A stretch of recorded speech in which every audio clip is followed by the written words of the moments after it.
Olá, pessoal, aqui é o professor Vanderlei. Nós vamos dar sequência à aula de métodos computacionais e falar um pouco sobre ajuste de curvas para finalizar esse módulo aí 1 do conteúdo, tá bom?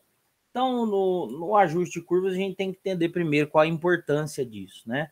O ajuste de curvas, ele faz parte de uma teoria chamada teoria de aproximação de funções, onde basicamente a gente quer determinar uma função similar para um determinado comportamento, que normalmente é complexo, né? Então, eu tenho lá um determinado comportamento que a gente sabe que ele tem uma certa curva, aquele comportamento é muito complexo determinar aquilo, né? Então, a gente usa funções aproximadoras para tentar chegar próximo àquele comportamento, né? Essa teoria ela é aplicada em diversos campos da ciência, né? Eu, por exemplo, no meu doutorado, eu trabalhei com modelos de aproximação de função a partir de métodos de otimização, né? Então, a gente trabalhava na perspectiva lá de predição de parâmetros de materiais. Então, tinha uma resposta experimental, eu queria achar uma resposta numérica próxima baseada em um determinado modelo, né? No caso, um modelo de mecânica do dano e fratura, né? Então, essa era a nossa ideia lá. Basicamente, a principal ideia do método é o que está escrito aqui embaixo, né? A gente quer reduzir, né, a distância entre a resposta da função aproximada e os dados observados, tá bom? Então, é nessa perspectiva que a gente vai trabalhar com o ajuste de curvas. Então, aqui, um modelo bem simples, né, de regressão linear para aproximação de um conjunto de dados para um problema de predição e análise de inteligência artificial, né? Então, isso aqui, pessoal, normalmente a galera gosta de chamar isso aqui de problema inverso, tá? Problema inverso, onde você parte de uma saída para determinar a entrada, tá? É lógico que tem algumas particularidades, eu não vou entrar nisso, né? Mas a gente pode ver isso na natureza aí, na natureza da ciência, aí, chamado como problema inverso. Então, existem diversos métodos, né? Métodos mínimos quadrados, interpolação polinomial, método de séries, né? Por exemplo, lá em concreto 1 mesmo, a gente utilizava o método de aproximação de carga, né, que tem na laje, né, em uma série de Fourier. Mas o que nós vamos dar foco aqui mesmo é a interpolação polinomial, tá bom? Que é a interpolação que a gente costuma trabalhar aí com vocês ao longo do semestre. Então, o que consiste a interpolação polinomial, pessoal? A interpolação polinomial, ela consiste em escrever um polinômio de grau n, de acordo com essa fórmula 1 aqui, essa equação 1, que represente o sistema observado, né? O conjunto de pontos. E para isso, nós vamos aprender a interpolação polinomial básica aqui, né? Nós vamos fazer o que a gente chama de matriz de Van der Waals, tá? Então, para a gente montar esse sisteminha aqui, a gente vai utilizar o conceito de matriz de Van der Waals.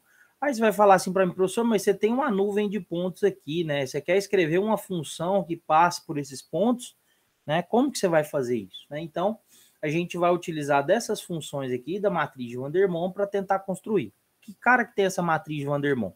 Essa matriz de Van der Waals é uma matriz com os termos que a gente chama, com as incógnitas, né, da nossa função. Só que aí você vai falar para mim, professor, mas a gente não conhece as incógnitas, não conhece a função, o que é que a gente vai conhecer, né? Aí que a gente tem que tomar cuidado, né, pessoal? Quando a gente tem uma nuvem de pontos que a gente deseja aproximar, a gente conhece todos os pares ordenados x e o quê? Y, né? Ou f de x, no caso mais geral, né? A gente conhece esses pontos aqui, né? F de x1, f de x2. Então, quando a gente monta a matriz de Van der Waals, a gente conhece e monta com esses x aqui, certo? Então, o problema de interpolação polinomial, vocês vão ver que no final ele vira o quê, pessoal? No final, ele vira um problema de solução de sistemas lineares, porque o que você não vai ter do seu polinômio quando você monta essa equação aqui, né? Por exemplo, isso aqui vai virar A0 mais A1, x1 elevado a 1, A2, x2 elevado a 2 e assim por diante, né? Até a n, xn, né? Então, a gente vai ver que nós não conhecemos esses polinômios aqui, ó. Esses polinômios todos estão elevados a 1, certo? Então, a gente vai descobrir que o problema de interpolação polinomial ele é um dos casos em que a gente necessita de usar da resolução de sistemas lineares, tá bom? Então, para a gente montar essa matriz de Vandermonde com esses pontos que a gente conhece aqui, nós vamos usar esse comando aqui, né? Essa sintaxe aqui, np, né? Ou numpy.vander, tá? Que é a matriz de Vandermonde. E esse increasing aqui, true, para que ele vai servir? Ele vai servir para você colocar nesse formato aqui. Ó. Porque se você botar false aqui, ele inverte, tá? Mas, enfim, isso não é o caso.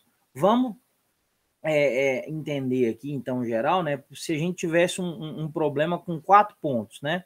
A gente gerar um máximo de polinômios do terceiro grau, né? Então, se eu tenho 4 pontos, eu gero no máximo um polinômio do terceiro grau. Então, tá aqui o polinômio gerado, né? Para vocês terem ideia. O P de X aqui o P de X é uma aproximação da realidade, né?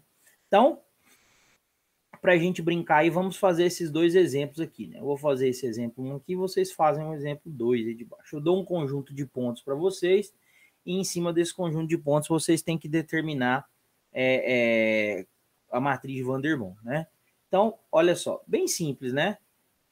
Usei o comando lá do Python para fazer, né? Então, aqui aqui tudo 1, né? Porque vocês vão ver que esse aqui é o termo do A0, né? Enfim.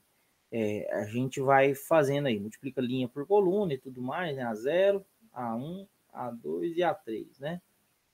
Enfim, vou apagar aqui para ficar mais fácil. Então, pessoal, aqui, ó, eu montei o x elevado a 1. Aqui, eu montei o x elevado a 2 e aqui, respectivamente, o x elevado a 3. Tá bom? Então, é bem simples montar a matriz de Vandermonde. Ela daria para ser montada na mão, mas a gente já tem um comando do Python lá, o np.vander, a gente usa ele, tá? Lembrando que esse x que entra aqui na matriz, ó, é uma lista, tá? Uma lista. Então, olha só. Outra informação importante é a questão da qualidade do ajuste, né, pessoal?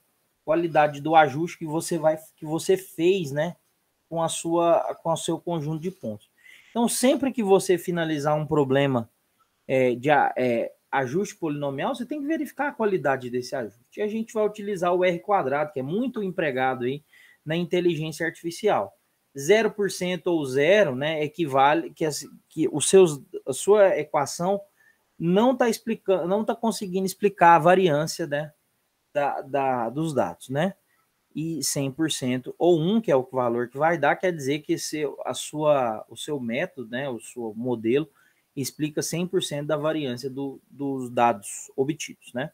Então, é o seguinte, pessoal, sempre quando você fizer um ajuste polinomial, tem que verificar o ajuste, tem que verificar se esse ajuste foi bom ou não, tá? Existem várias outras medidas, né? O Wilmot, R. Pearson. Eu vou ficar com o R² aqui, né? Que é o mais utilizado aí, por exemplo, quando você faz IA, né?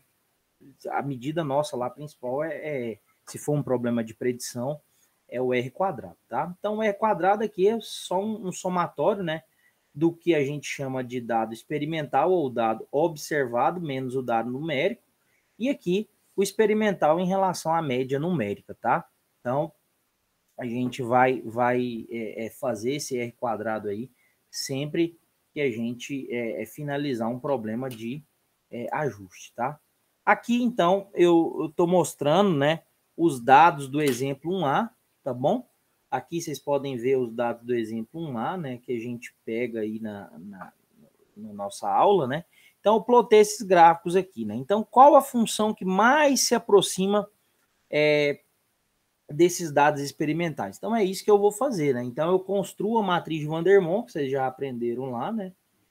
Os termos A0 dos polinômios, né? Eles são agora as nossas incógnitas, certo?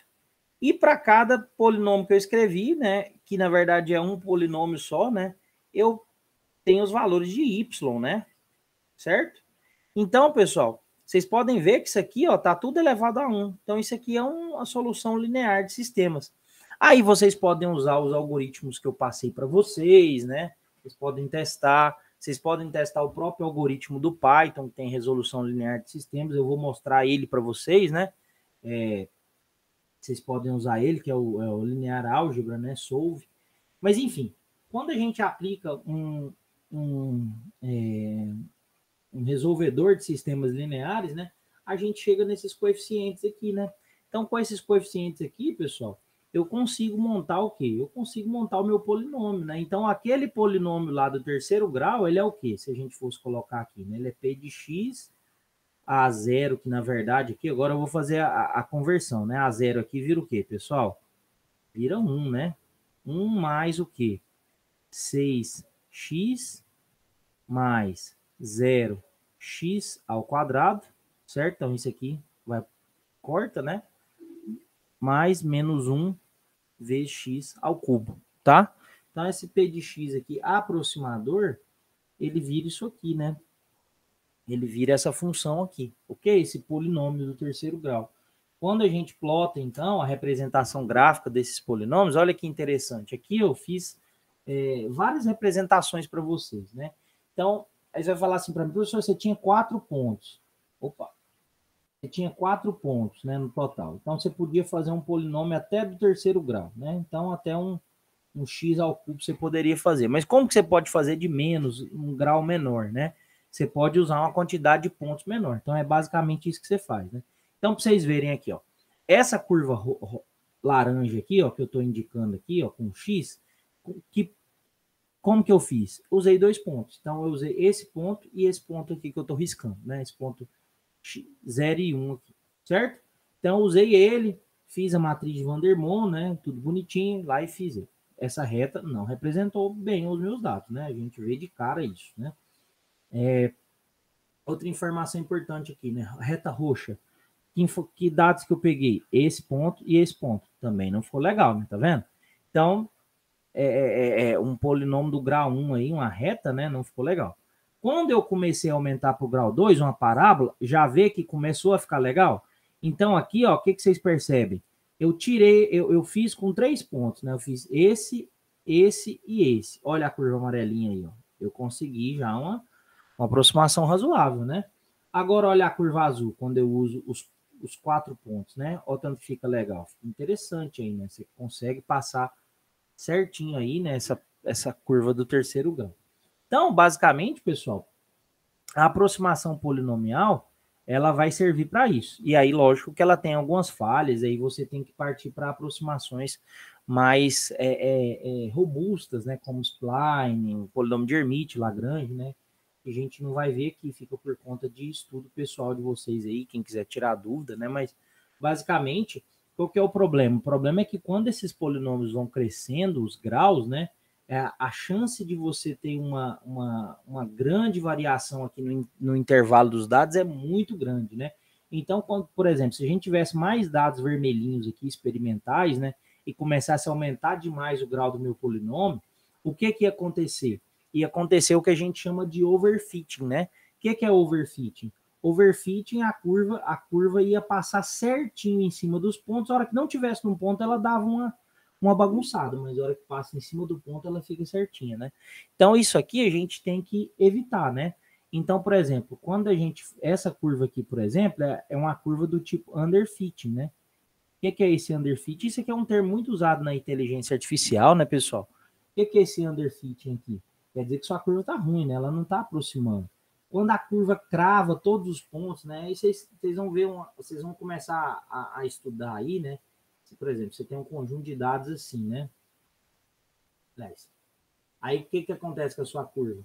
A curva passa certinho no conjunto de dados, né? Isso aqui é o que a gente chama de overfitting, né?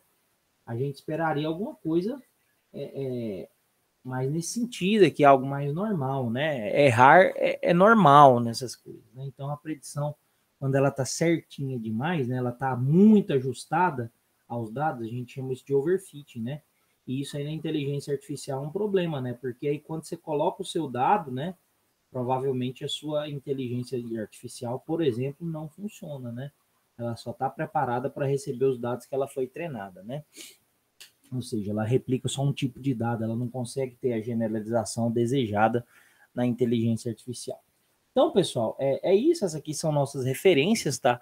A gente termina essa parte teórica do módulo 1 aí, nós vamos fazer alguns exemplos, né, de interpolação polinomial. Vou fazer uma aula aplicada com vocês, para a gente usar esses algoritmos aí. Tá bom, pessoal? Abraço e até a aula teórica.